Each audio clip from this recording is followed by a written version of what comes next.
Tignan natin yung ating bagong GoPro na SG cam. Ayan, malino naman. So ang daming isda talaga sa spot na to mga kaisla. Ayan oh. So pinagmamasdan ko na lang sila.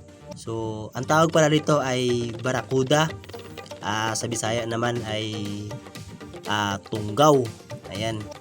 Pag lumalaki siya, ibig sabihin barakuda. Ayan. So lumangay tayo sa hindi kalayuan dahil naghahanap pa tayo ng mas marami pa dito. Yun nga ay meron pa tayong ibang nakita na ibang nilalang sa ilalim ng dagat.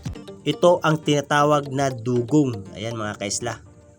Medyo maliit nga lang pero hindi lang natin gaano nakunan dahil medyo mailap yung nilalang sa ilalim ng dagat, pero ayun, nakunan pa rin natin kahit mabilis yung kanyang paglangoy.